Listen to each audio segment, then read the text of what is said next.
प्यार में और इश्क में फर्क क्या है? इश्क जुनून होता है छोटे साई, क्योंकि इश्क सिर्फ देना चाहता है, मांगता कुछ भी नहीं।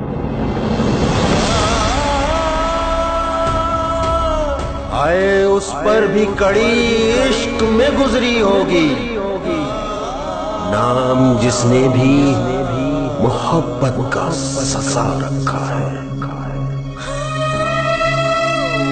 मुझे इश्क हो गया है,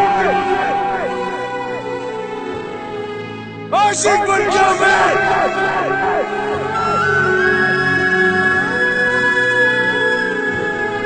देखिए खानी कल रात 8 बजे सिर्फ जियो पर।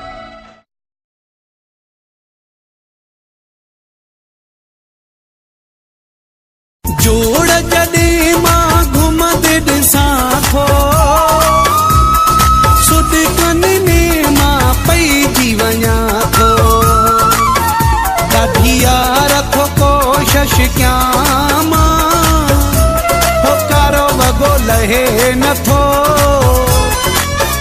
ही दुख बि तंगी विया सां मां, हो कारो वॻो लहे नथो।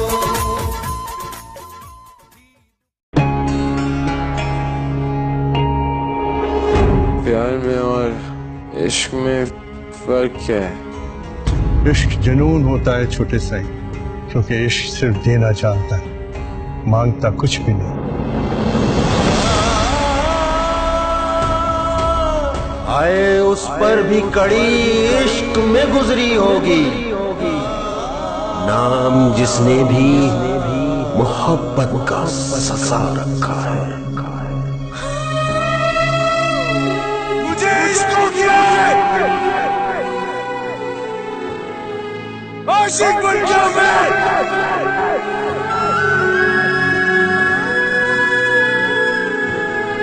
देखिए खानी कल रात 8 बजे सिर्फ जियो पर।